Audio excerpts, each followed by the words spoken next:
জুলাই আন্দোলনের নৃশংসতা নিয়ে জাতিসংঘের রিপোর্ট আলোচিত হচ্ছে সব মহলে। মানবাধিকার লঙ্ঘনের এসব ঘটনা ঘটেছে গণ অভ্যুত্থানে ক্ষমতাচ্যুত আওয়ামী লীগ সরকার ও দলটির শীর্ষ নেতৃত্বের নির্দেশে। এদিকে দেশের সেনাবাহিনীর সুনাম পুরো বিশ্বে। জাতিসংঘ মিশনে বাংলাদেশের আর্মিরা গর্বের সঙ্গে কাজ করে যাচ্ছে। তবে তাদেরকে নিয়ে নতুন সতর্কবার্তা দিচ্ছে বৈষয়িক এই সংগঠনটি।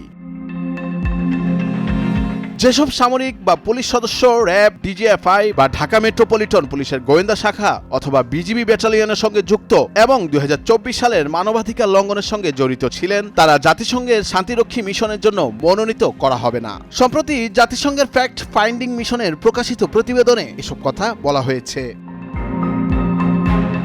২০২৪ সালে জুলাই আগস্টে গণ অভ্যুত্থানে বাংলাদেশে সংঘটিত মানবাধিকার লঙ্ঘনের তদন্ত প্রতিবেদন প্রকাশ করেছে জাতিসংঘের মানবাধিকার হাই কমিশন। প্রকাশিত প্রতিবেদনে বাংলাদেশ সরকারকে নানা ধরনের সুপারিশ করেছে এই সংস্থাটি।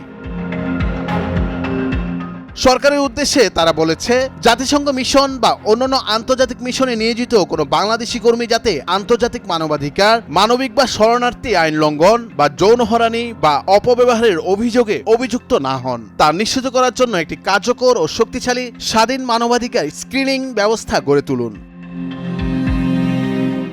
এছাড়া প্রতিবেদনে আরও বলা হয়েছে, আন্তর্জাতিক ও সুশীল সমাজের মতামতের ভিত্তিতে একটি ব্যাপক ভিত্তিক স্বাধীন এবং ন্যায্য যাচাই অনুসরণ করা হবে। পুলিশ, গোয়েন্দা, বিজিবি, আনসার, বিডিপি এবং সশস্ত্র বাহিনীর যেসব কমিশনপ্রাপ্ত কর্মকর্তা গুরুতর মানবাধিকার লঙ্ঘন বা দুর্নীতির সঙ্গে জড়িত, তাদের পদ থেকে অপসারণ করুন। একটি অধ্যাদেশ পাশ করার কথা জানিয়ে মানবাধিকার হাই কমিশন বলছে, বিশেষ পরিস্থিতিতে সশস্ত্র বাহিনীর সদস্যদের শুধু সীমিত সময়ের জন্য অভ্যন্তরীণ নিরাপত্তার কাজে নিযুক্ত করা যেতে পারে। যত তাড়াতাড়ি সম্ভব এ সংক্রান্ত একটি অধ্যাদেশ পাশ করুন। আইন প্রয়োগকারী কর্তৃপক্ষ এবং তাদের অনুমোদন সাপেক্ষে জনগণের কাছে তাদের নিয়োগ স্বচ্ছতার ভিত্তিতে করা যেতে পারে। ভবিষ্যতে বাংলাদেশের মানবাধিকার লঙ্ঘনের ঘটনা বন্ধে ৫টি খাতে জরুরি ভিত্তিতে ও ব্যাপক পরিসরে সংস্কার পদক্ষেপ গ্রহণের সুপারিশ করেছে জাতিসংঘ।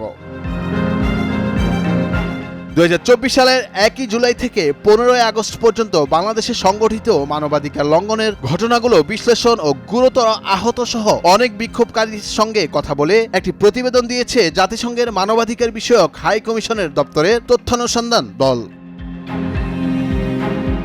বাংলাদেশে মানবাধিকার লঙ্ঘনের ঘটনা বন্ধে জাতিসংঘে যে ৫টি খাতে জরুরি ভিত্তিতে ও ব্যাপক সংস্কারের সুপারিশ করেছে, সেগুলো হলো জবাবদিহি ও বিচার ব্যবস্থা, পুলিশ ও নিরাপত্তা বাহিনী, নাগরিক পরিসর, রাজনৈতিক ব্যবস্থা ও অর্থনৈতিক সুশাসন। নুরুল আফসার, নয়াদিগন্ত।